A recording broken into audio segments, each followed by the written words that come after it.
Today we continue to listen the Four Noble Truths. First, we have to recite Dukkha Sacca Pali. Can you follow me? Kataminja Bhikkhave Dukkha Riya Sacca Jatipi Dukkha Jarapi Dukkha Maranampi Dukkha Soka Paridewa Dukkha Domanasu Payasapi Dukkha Abhyehi Sambhyogopi Dukkha Viyehi Vibhyogopi Dukkha Yambejana Lavati Dambi Dukkha Sanketena Pinju Badane Khanda Dukkha.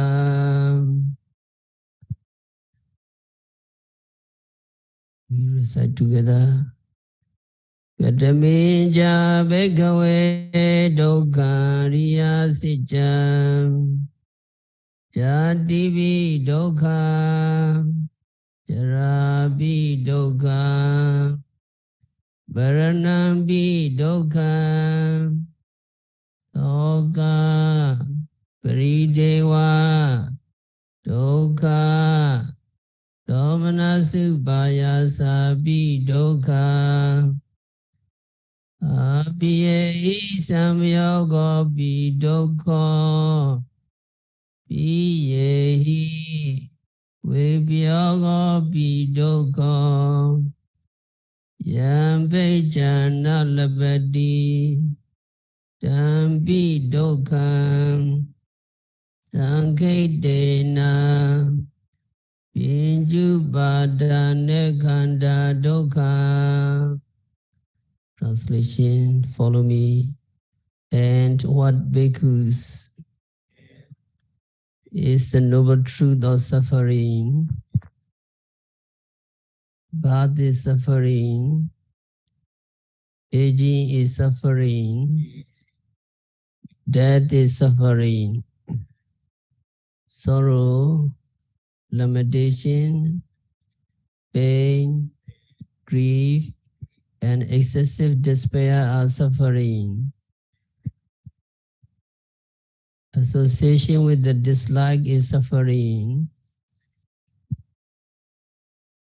Separation from the like is suffering. Not to get what one wishes, that also is suffering. In brief, the five aggregates of clinging are suffering.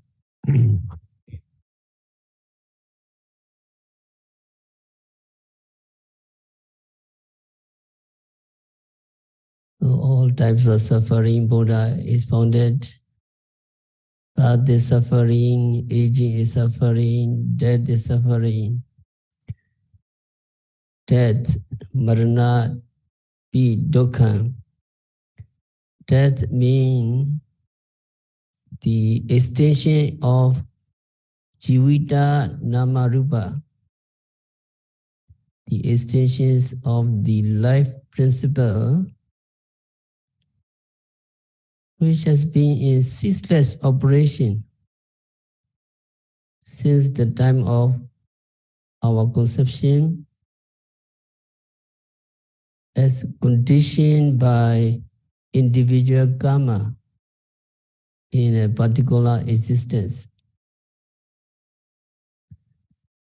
Referring to this, fully enlightened Buddha said, Sabbe bhayanti michuno. Sabbe bhayanti michuno. All beings are in constant fear of death.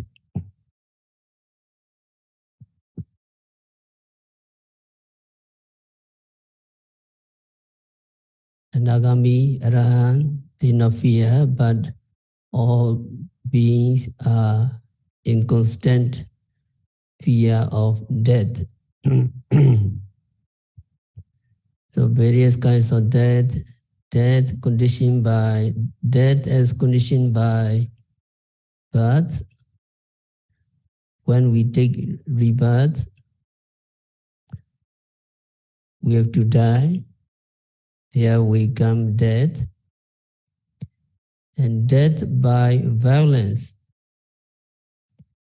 And death by natural causes. Death from termination of the lifespan. And death from exhaustion of wholesome karmic results. So due to our karmic force, we have to take this lifespan. Some very good karma, so they have long life. Some they have not good karma, so they have short life. So death from exhaustion of wholesome karmic results. So all these kinds of death are synonymous terms describing the same phenomena of extinction of the life principle, Jivita Nama Rupa. During the practice of meditation, you can encounter the kinds of death many times. You are noting rising, falling, sitting, touching, seeing, hearing. Beginning of the hearing, the middle of the hearing, and then the end of the hearing. The beginning of rising, the middle of the rising, and the end of the rising. So that is just the moment of dissolution of Jivita Namarupa.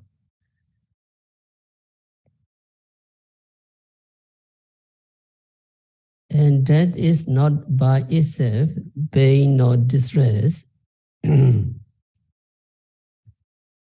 However, when death comes, we have to abandon our physical body and we have to leave behind our dear and near ones,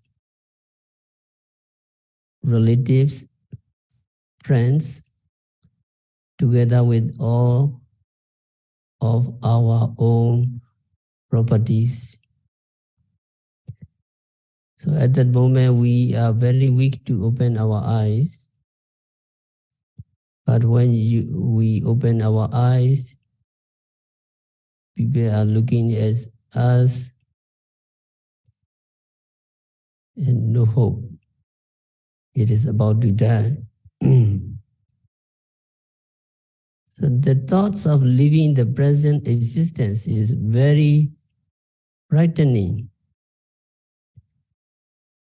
And every being is seized with fear of death and uncertainty as to which existence we are bound to after death causes great fear also. So the whole life is the person have done very misdeeds, unwholesome deeds, and the future existence is very bad. So that causes him great fear. So because of his fearsome, dreadful nature, Buddha had described Maranampi Dukkha. death is suffering. According to the commentary, wicked men burdened with unwholesome deeds in the past, at the dying moment, he or she see on his or her deathbed the evil deeds he or she had done, or signs of their foul deeds, or signs of woeful state in which they are doomed to take rebirth. So all of which give them intense mental suffering.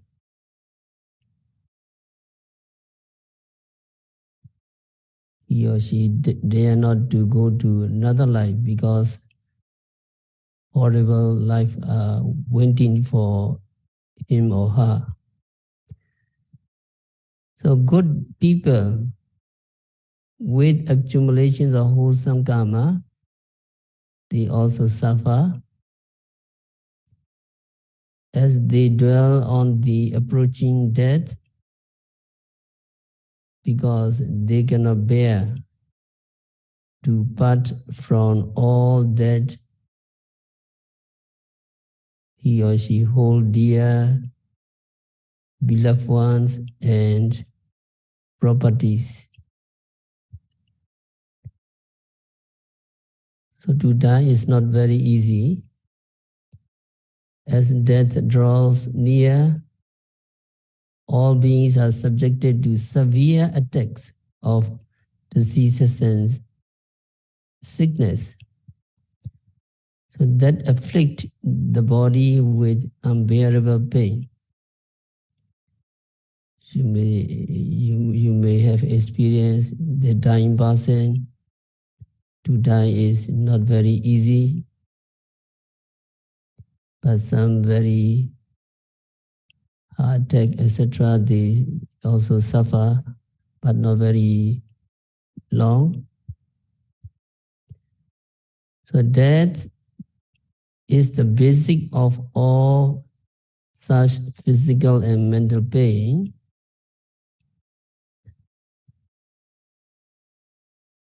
So Buddha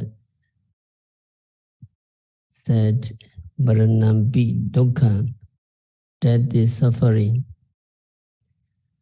So regarding death, Maranosati, recollections of death, today we have to listen the story of weaver's daughter. You may had before. So this story happened during the time of the Buddha. From this time, from this story, we can learn some lessons. It is important that it is good to keep our practice going or to practice vipassana meditation seriously, and also the benefits of meditation on death. During practicing vipassana meditation, you also practice Maranasati, recollections of death, so that your vipassana meditation will be more serious.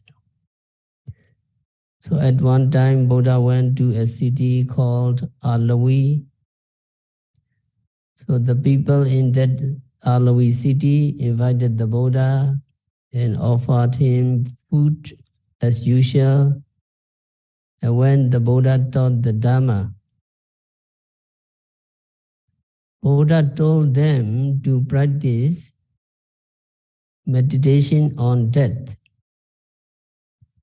also known as recollections of death, Marananusati.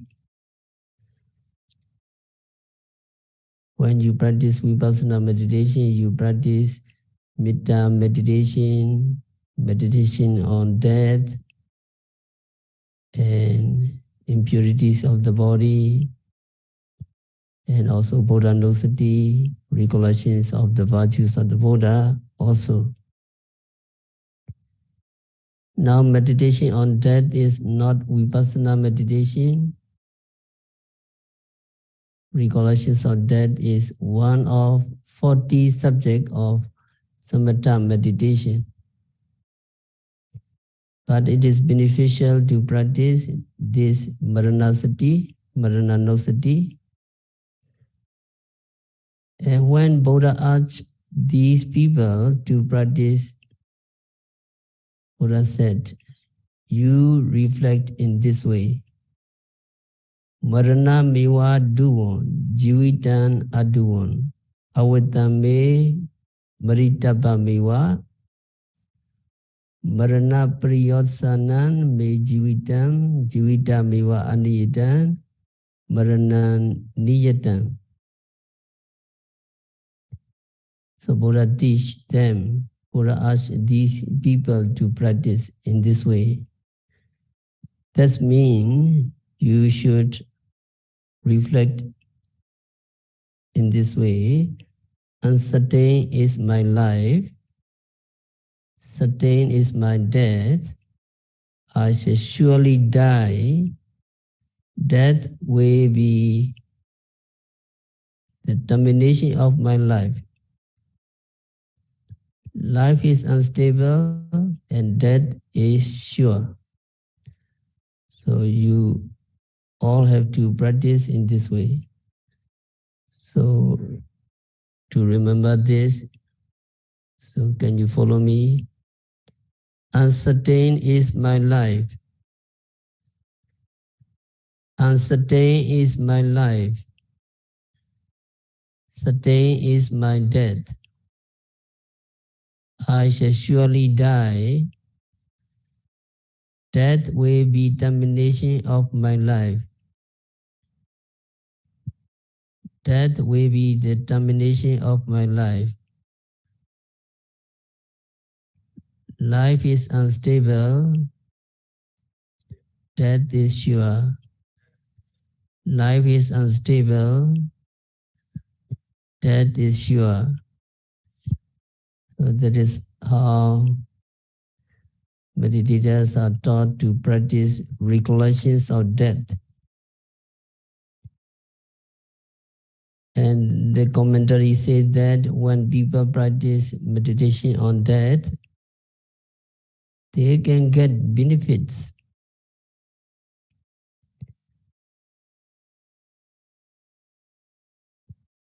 Now, those people who have not practiced meditation on death, we tremble and fear when their last moments comes, and they will die scream of terror. Even as a man having no stick on seeing a snake is stricken with fear. But those people who have practiced meditation on death, we have no fear when their last hour comes, but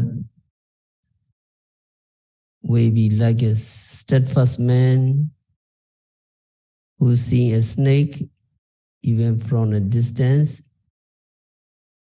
takes it up with his stick and throws it away. So Buddha said, practice meditation on death.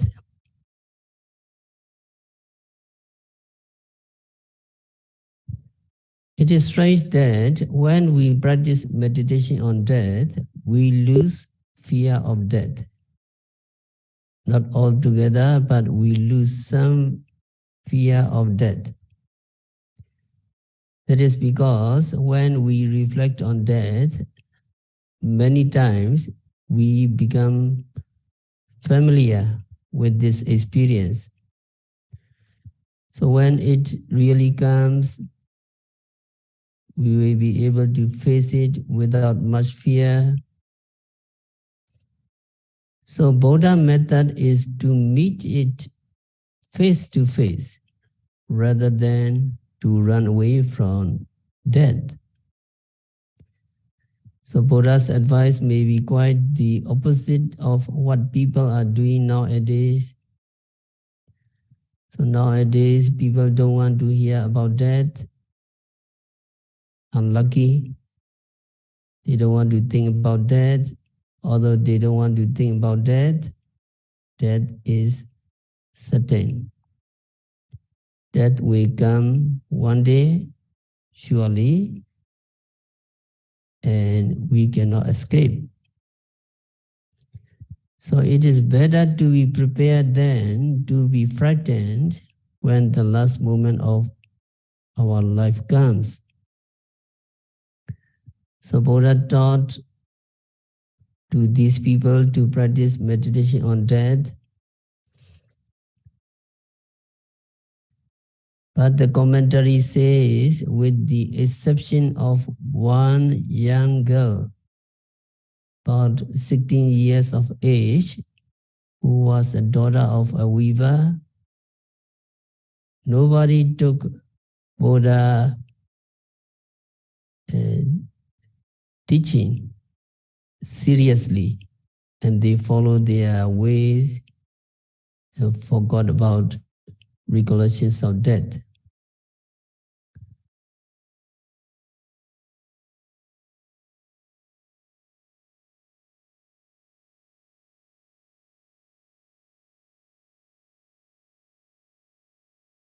But that young girl practiced meditation on death every day, and she practiced it for 3 years.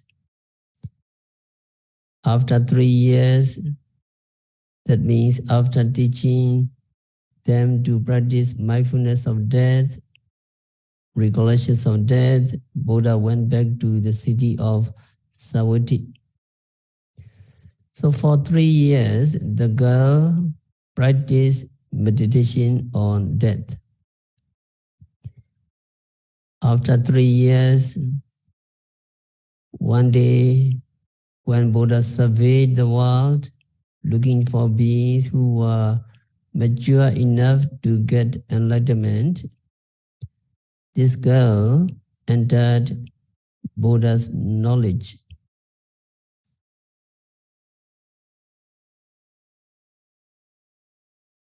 So Buddha knew that this girl has a potential to become enlightened,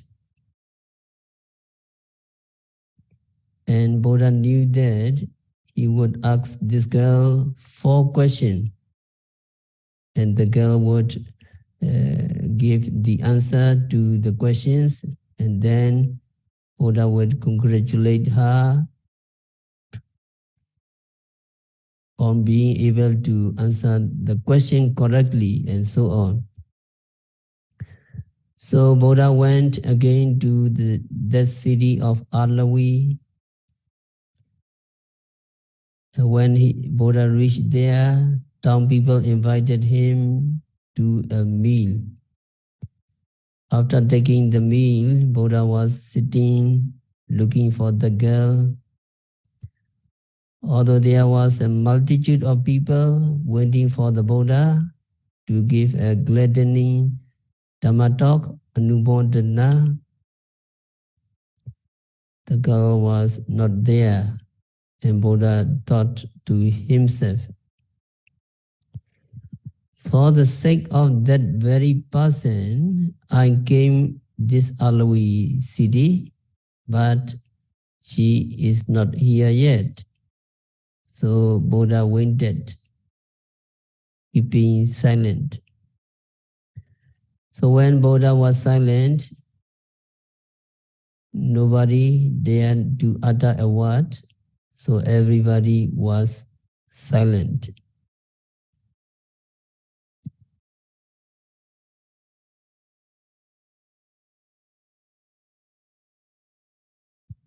Now when the girl heard heard that Buddha had come to her city of Alawi, she was very glad, and she had great devotion for the Buddha. So she was very glad, and she decided to go to see the Buddha and listen to his talk. But on that day, her father said, "My girl, there is a garment or a cloth on the loom, and a span of it is yet to be completed." And the father said, "Oh," the father said, "My girl, I must finish it today, so you quickly replenish the shuttle and bring it to me." When the father said, the girl heard this, and she thought to herself, "I want to go to the Buddha and listen to his talks, and now my father is asking me to replenish the shuttle and bring it to him. So what should I do? I go to the Buddha and listen to his talk, or to carry out what my father asked to do? What should I do?" Then the girl thought, "If I fail to bring my father the shuttle, he would strike me and beat me.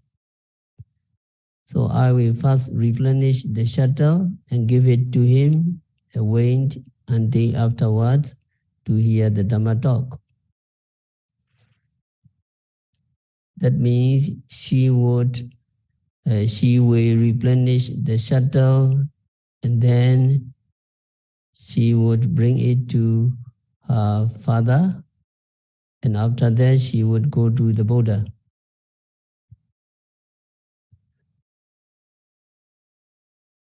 So she replenished the shuttle and put it in a basket, and she picked it up and went to where her father was working at the weaver's workshop.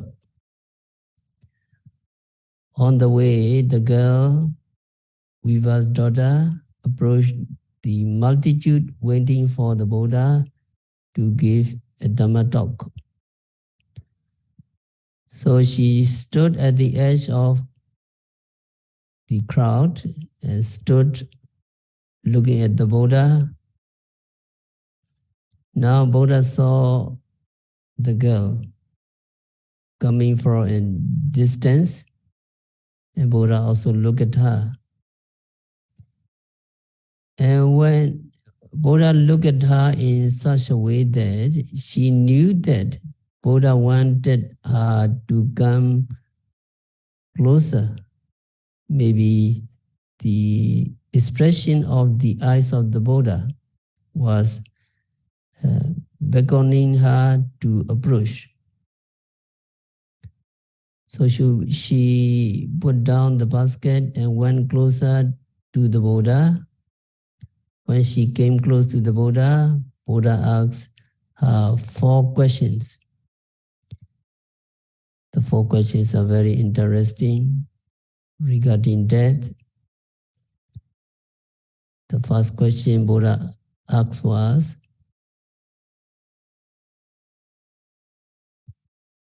"Where did you come from?" The first question. And the girl answered, "Bhante, I don't know. I don't know where I come from." Then Buddha asked the second question, "Where are you going?" And the girl answered, "I don't know where I am going." And that question Buddha asked, do you know? And the girl answered, I know, Bande, I know. The last question was, do you know? And the girl answered, I don't know, Bande. So it is very confusing.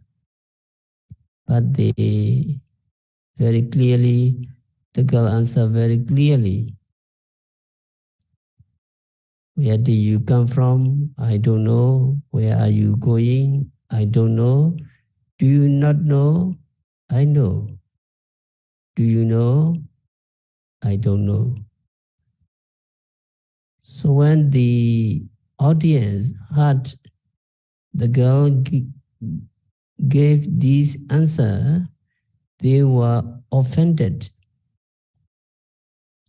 And they said, this girl is saying whatever she likes with the Supreme Enlightened Buddha. She was making jokes with the Buddha and so on. So they criticized the girl, but the Buddha silenced them and asked her again, why did you say, I don't know, when I asked you, where did you come from? Buddha asked the girl, the weaver daughter said, Bande, you know everything. So you know where I came from. I came from my house, the house of my father, the weaver. You already know this. So when you asked this question, I thought that you are not asking me from the place I came from, but you are asking me from which existence I came from. And I reborn here. Since I do not know where I came from and was reborn here, I answered, I don't know Bande. So when she gave this answer, Buddha was very pleased. And Buddha said, well said, well said. You have answered my question correctly. And Buddha praised her for being able to answer it.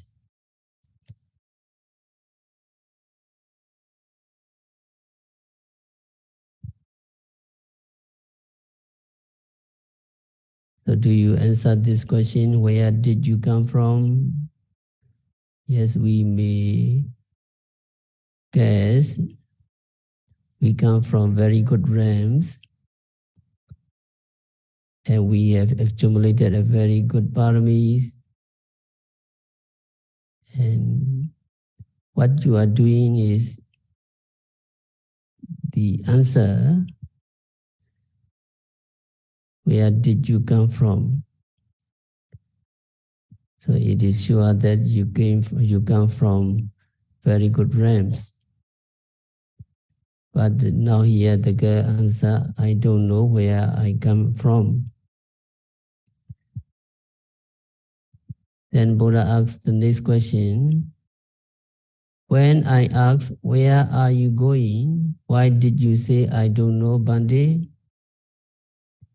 Again, the girl said, Bande, you know that I'm going to my father's workshop, but I don't think you are asking that. What you are asking was, I think, where you will be reborn after you leave this life, and that I don't know, and so I replied, I don't know Bande. I don't know where I am going? Where I will be reborn? So Buddha said, well said, well said. And said she had answered his question correctly. So the second praise the girl got. So this is very important question. Where are you going? Where you will be reborn? You all are preparing for your destination.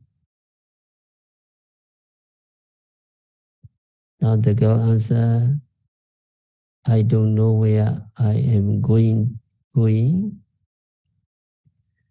So to make sure this question, you all are preparing where to go.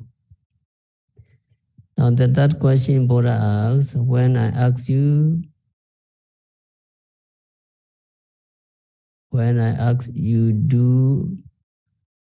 do you not know? Why did you say I know Bande? Then she said, Bande, I think when you ask me, do you not know? You are asking whether I do not know. That is certain for me. I know that is certain for me. So I replied, yes, Bande. I know that is certain.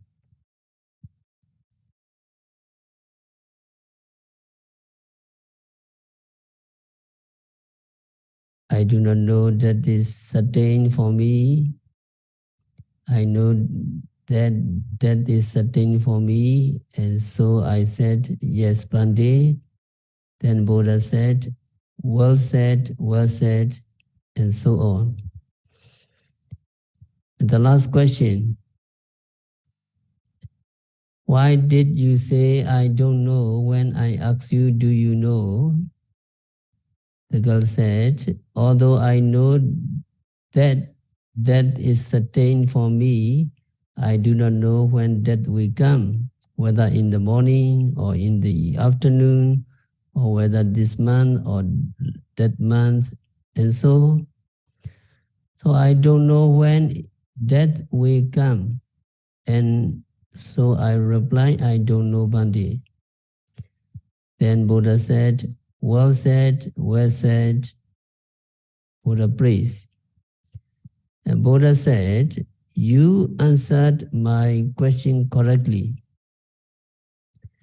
So she answered these 4 questions, and after each answer, Buddha said, words of praise for her. And at the end, Buddha said to the audience, you don't know the meaning of my question, and so you wanted to criticize this girl, but this girl knew what I meant. And she gave answer correctly. So those who do not possess the eyes of wisdom are blind ones, and those who possess the eyes of wisdom are those who see. And then Buddha uttered a verse. Anti Buddha ayan loko tanukita vipassati.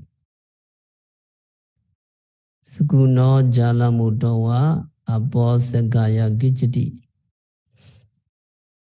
You can find in Dhammavada. Anti Buddha ayan loko tanukita vipassati. Sukuno jala mudawa abo sagaya gijati. Blind is this world. There are only few that can see clearly. As birds who escape from a net, only a few go to a blissful state.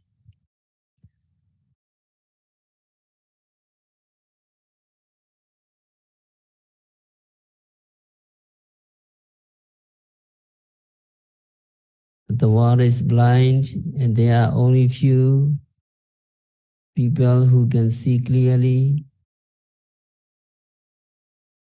as birds who escape from a net, only a few go to a blissful state. Buddha said, that means most people are not intelligent. Most people do not possess wisdom, and so the world is blind. So nowadays you can see the world is horrible. If the person is blind, is not intelligent, all people suffer a lot. So there are only a few that see things clearly. That means that practice of vipassana meditation and seeing the true nature of phenomena. So those people are very, very few. And those who are reborn in the celestial realms and those who reach Nibbana are very few. Just a few of birds that escape after being caught in the net by a hunter. Buddha uttered this verse, and at the end of this verse, it is said that the girl became a Sotapanna. So in this story, first the girl was able to answer the Buddha's question correctly as Buddha intended, because she had practiced meditation on mindfulness of death constantly for 3 years. So that is why when Buddha asked, do you not know or do you know, she could guess what the Buddha meant. If she had not practiced meditation constantly, she would not have answered the Buddha's question correctly, or she would not have even come to see the Buddha at all. Since she was practicing meditation for 3 years, she had a kind of devotion for the Buddha. And so when she heard the Buddha had come to her city of Alawi, she decided to go and see the Buddha right away. So this shows that it is important you all practice meditation continuously and seriously. Not that you practice for a while and rest for many months,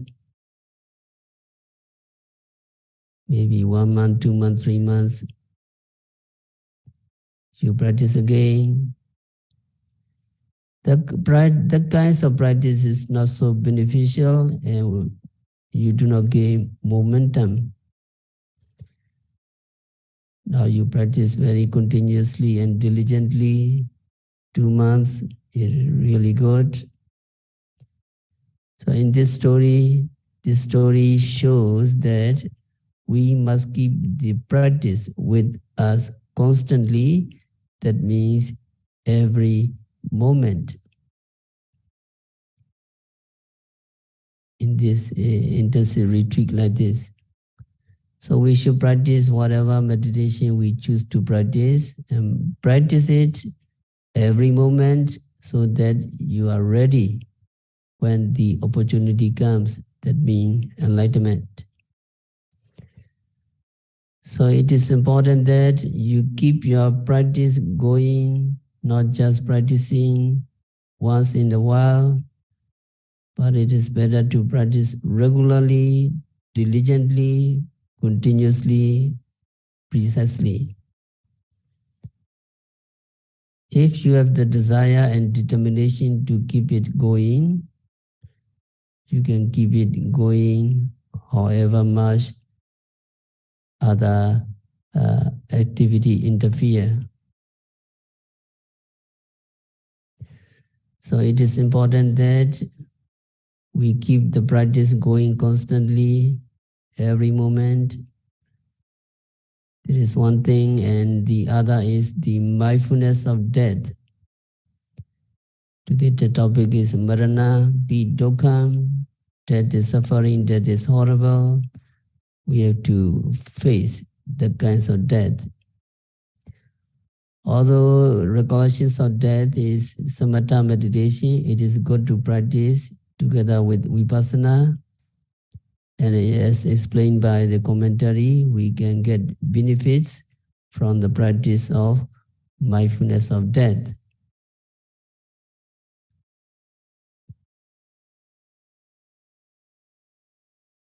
And we need to know that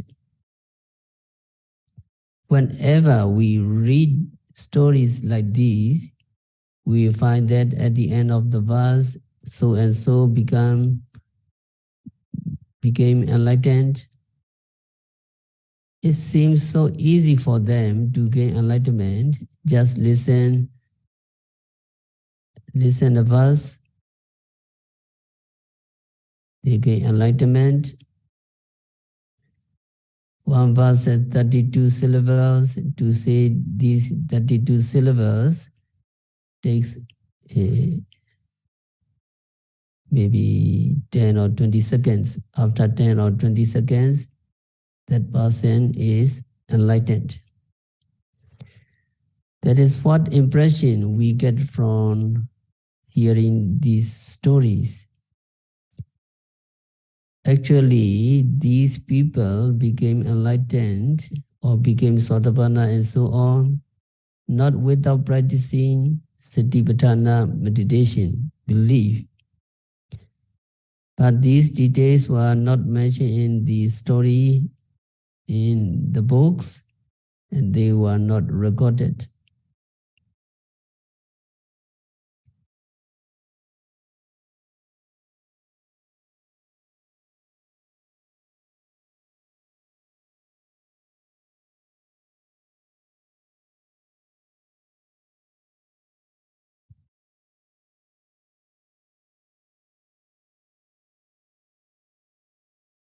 So it is said that Buddha talked very fast.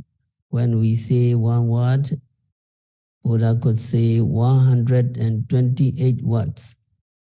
That means Buddha spoke 128 times faster than we do. So if Buddha talked for 5 minutes, how much teaching that would be? That is why it is said that just the teaching given in one sitting becomes a whole Nikaya, becomes a whole collection, or maybe 1,000 pages and so on. So Buddha must have taught more than this verse. He must have explained it, and he must have taught them to practice meditation and so on. So while listening to the teaching of the Buddha, they must have been meditating, they must have been going through the stages of vipassana insight knowledge. Such people are those who had accumulated experience in the past, or who had paramis, perfection. So now you are all fulfilling your paramis, perfection, moment by moment. So these people had practiced in their past life. So they are ripe for enlightenment. They are like a lotus flower waiting to open up at the first appearance of the sun's ray. So they are just ready for enlightenment. Buddha gave this talk and then explained some more, and then they were able to achieve enlightenment. So whenever we read such story, we must understand that they must have gone through the stages of vipassana meditation in order to reach enlightenment. Without going through the stages of vipassana meditation, they could not gain enlightenment.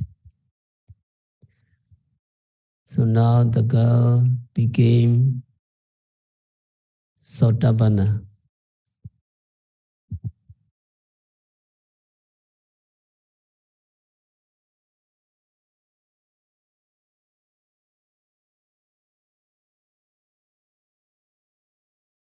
So Maranasati we need to reflect on during our practice of vipassana meditation,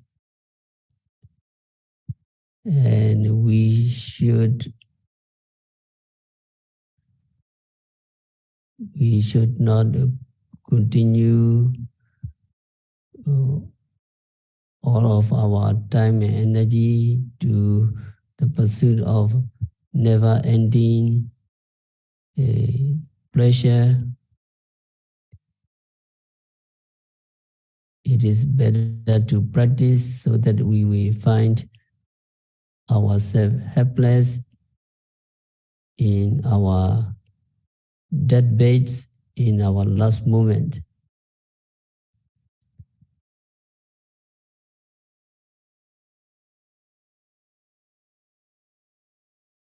And Buddha reminded us constantly that we have to practice effectively beforehand as long as there is time.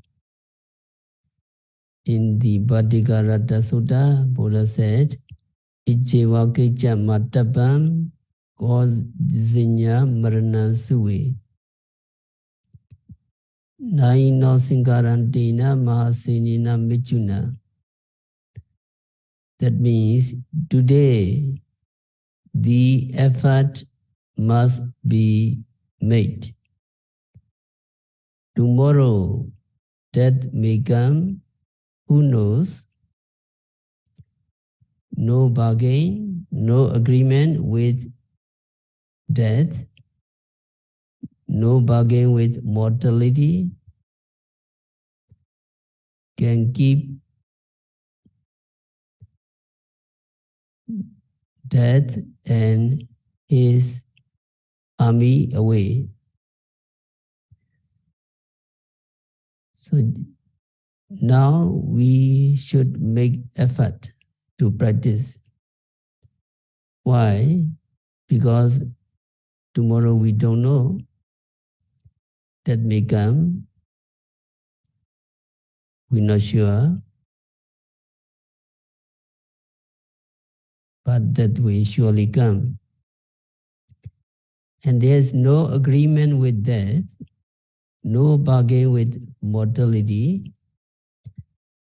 And death and army are very great.